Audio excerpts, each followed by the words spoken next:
प्रदेश में कई जगहों पर सामूहिक देह व्यापार चल रहा है, लेकिन मंदसौर और नीमच में तो शासन प्रशासन ने इसे रोकने की जगह जिस्म के कारोबार के आगे घुटने टेक दिए हैं। राष्ट्रीय राजमार्ग पर चलते इस अवैध कारोबार की खबर पुलिस को पहले से ही है और स्थानीय पुलिस महकमा अंकुश लगाने की जगह व्यापार में हिस्सेदार बन गया है। इस मामले का सर्वाधिक हास्यास्पद पहलू यह है कि लगभग 5000 से ज्यादा लड़कियां इस दलदल में फंसी हुई हैं, लेकिन पुलिस इसे अपराध न मानते हुए सामाजिक मान्यता और परंपरा की दुहाई देकर वेश्यावृत्ति के घिनौने चेहरे को पाक साफ करने की कोशिश कर रही है।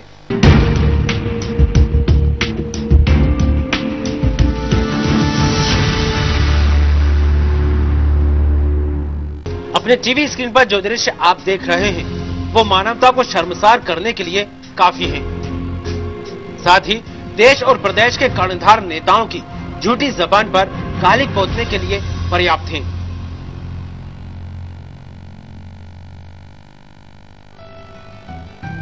ये वो महिला वर्ग है जिसके नाम का सहारा लेकर, जिनके उत्थान का भ्रामक प्रचार करके प्रदेश में भाजपा ने सत्ता में पुनर्वापसी की है।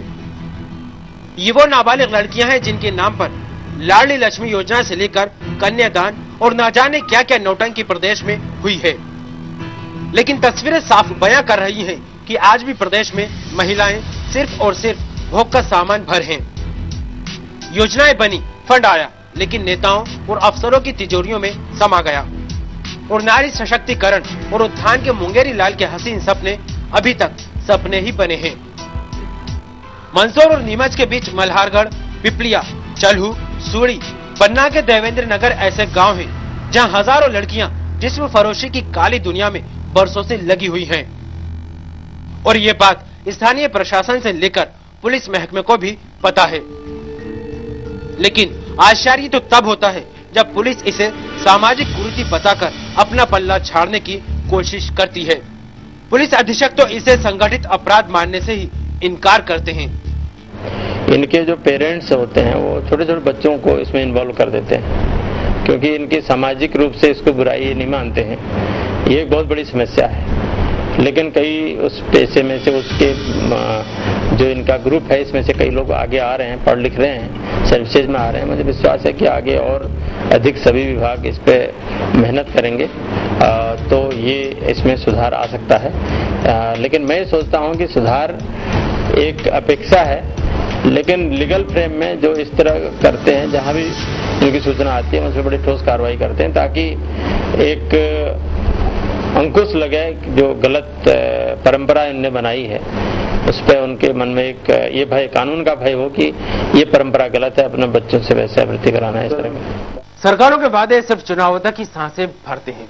कमोवेश बाछड़ा समुदाय के लोगों के लिए तो सच यही है। कई दशकों से राजनेता सुनहरे भविष्य के सपने दिखाते रहे हैं, लेकिन पेट में लगने वाली भूख की आग ने नाबालिग लड़कियों के तन को जलाकर रख दिया। जिनके हाथों में खिलौने होने चाहिए वो हाथ जाम का गिलास पकड़े हवस का शिकार हो रहे हैं। लेकिन राष्ट्रवाद का स्वांग रचने वाली प्रदेश की भाजपा सरकार के पास इस बीमारी का कोई इलाज नहीं। बालिका के नाम पर वोट बैंक की राजनीति करने वालों के पास दैहिक शोषण से मुक्त कराने कोई स्पष्ट नजरिया ही नहीं है।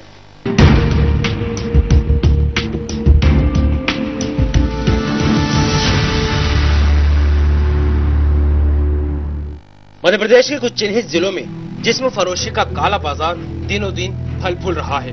खासतौर पर हाईवे के किनारों पर तो ये अघोषित व्यवसाय रूप ले चुका है, जिसमें शैशवकाल से ही लड़कियों को एक ऐसे दलदल में ढकेल दिया जाता है जहां से वापस निकल पाना उनके लिए कठिन हो जाता है।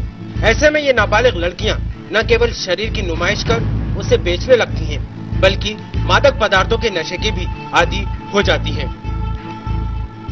समाज का काला सच ये है कि अंधेरी रात में जब जिस्म का बाजार सजता है तो उसमें 12 साल तक की लड़कियां अपने ग्राहकों को खुश करने और उनके साथ शराब और ड्रग्स का सेवन करती हैं। एक और महत्वपूर्ण बात इस काले धंधे में छिपी है कि इस पॉइंट से अफीम तस्करी भी बदस्तूर हो रही है और एक पूरा का पूरा रैकेट इस काम को संचालित कर रहा है। इधर ये सारी जानकारी शासन को भी है और प्रशासन को भी, लेकिन सभी हाथ पर हाथ धरे बैठे हैं। और सबसे हास्यास्पद स्थिति तो प्रदेश की भाजपा सरकार की है। सामाजिक उत्थान और महिला सशक्तिकरण और स्त्री स्वाभिमान को बचाए रखने का सरकारी ठेका लिए भारतीय जनता पार्टी के पास इस कलंक को धोने का कोई रास्ता नहीं दिख रहा है।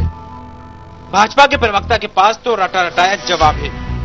उससे पिछले 6 सालों के शासनकाल के दौरान तो इस समुदाय का कोई भला हुआ नहीं और आगे आशातीत सुधार होगा कोई गुंजाइश नहीं दिखती। फिर भी जरा रामेश्वर शर्मा के बयान को गौर से सुनिए तो पता चल जाएगा कि सांस्कृतिक राष्ट्रवाद और नारी सम्मान के इन पैरोकारों की कथनी और करनी में अंतर कितना है।